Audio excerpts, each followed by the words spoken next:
আসসালামু আলাইকুম। শুরু করছি আজকের প্রশ্ন উত্তর পর্ব। আজকের প্রশ্ন, লস বা ক্ষতি কি?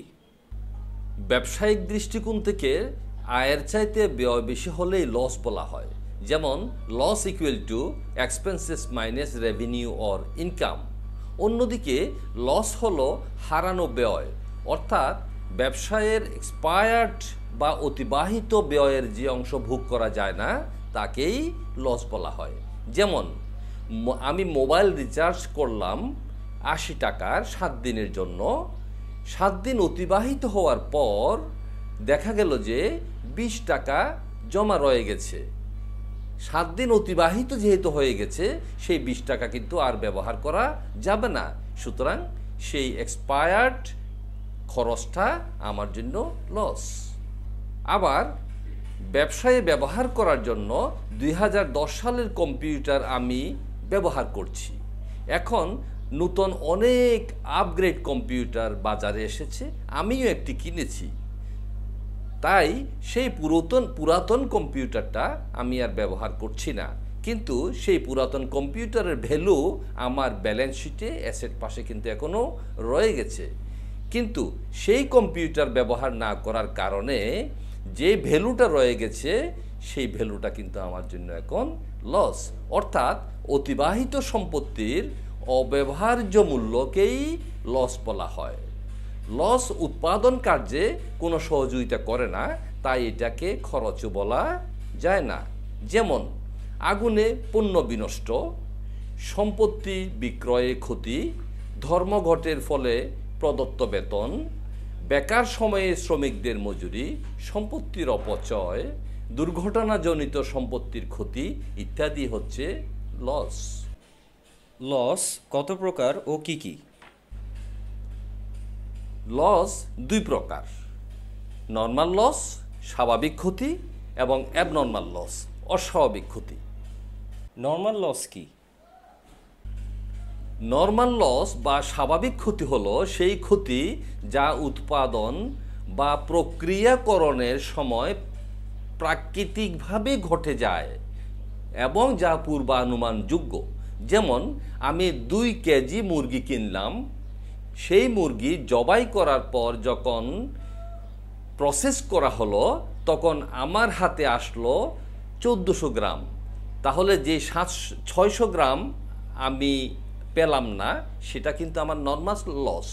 কারণ আমিও জানি যে জ্যান্ত মুরগি জবাই করার পর কিছু জিনিস ফেলে দেয়া হয়, সেই ফেলে দেওয়াটা আমিও মেনে নিই, সুতরাং সেটা আমার জন্য নর্মাল লস। আমরা যে ড্রেসটা সেলাই করি, এই শার্টটা সেলাই করার সময় এটা একটা বড় কাপড় ছিল। এই শার্টটা সেলাই করার আগে যে কাটিং করা হয়েছে, সেই কাটিংয়ের কাজটা করতে গিয়ে কিন্তু এখান থেকে অনেক কাপড় কেটে ফেলে দেয়া হয়েছে, যেগুলো স্ক্র্যাপ হিসাবে গণ্য করা হয়, সেগুলা নর্মাল লস।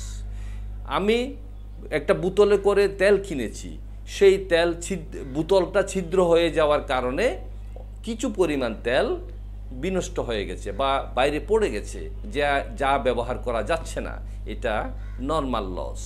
কর্মকর্তা কর্মচারী বা শ্রমিকদের চা বিরতি, নামাজ বিরতি ইত্যাদির কারণে যে সময়টা ব্যবহার হয় না, সেই সময়টা কিন্তু আমার জন্য নর্মাল লস।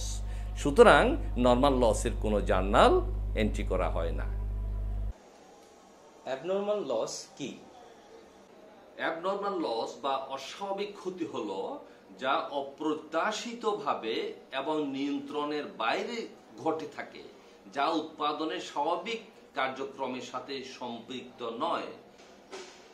যেমন গাড়ি অ্যাক্সিডেন্টে গাড়িটা নষ্ট হয়ে গেছে, গুদামে আগুনে পণ্য বিনষ্ট হয়ে গেছে, আমার ব্যবহার্য ক্রকারিজগুলি ভেঙে গেছে, পরিবহনে ত্রুটির কারণে আমার যে সামগ্রী ছিল তা নষ্ট হয়ে গেছে, শ্রমিকদের ধর্মঘটের কারণে আমার প্রোডাকশন ব্যাহত হয়েছে, একাধিক দিন প্রোডাকশন হয় নাই।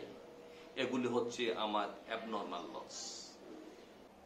তাহলে অ্যাবনর্মাল লসের জার্নাল কি হবে? অ্যাবনর্মাল লসের জার্নাল এভাবে হতে পারে।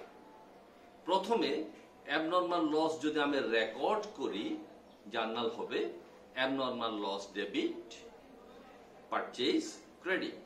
পারচেজ কেন বললাম?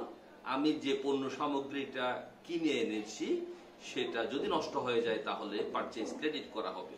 আর যদি আমার কোনো সম্পত্তি বিনষ্ট হয়ে যায় তাহলে আমার সম্পত্তিকে ক্রেডিট করা হবে।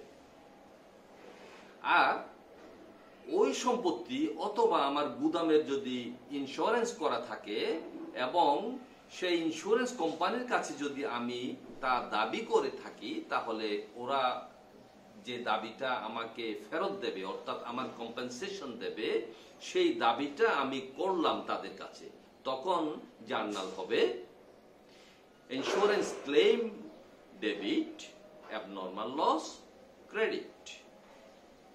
আর সেই ইন্স্যুরেন্স কোম্পানি থেকে যখন দাবিকৃত টাকা পাওয়া যাবে তাহলে আমি নগদ অথবা ব্যাংকের মাধ্যমে পাবো। সো জার্নাল হবে bank or cash debit, insurance claim credit.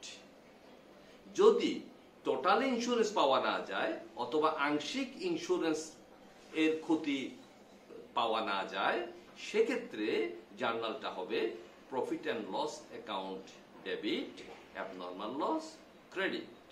আজকের প্রশ্ন উত্তর পর্বে আপনারা যারা অংশগ্রহণ করেছেন, যারা দেখছেন, যারা শুনছেন অথবা যারা পরবর্তীতে এই ভিডিও দেখবেন তাদের সবাইকে আমরা অভিনন্দন জানাচ্ছি। সবাইকে আমাদের পক্ষ থেকে, অ্যাকাউন্টিং হেল্পলাইনের পক্ষ থেকে শুভেচ্ছা জানাচ্ছি। সবাই ভালো থাকুন, সুস্থ থাকুন এবং পরবর্তী প্রশ্ন উত্তর পর্ব এবং পডকাস্টের জন্য আপনাদেরকে আমন্ত্রণ জানিয়ে শেষ করছি। আল্লাহ হাফিজ।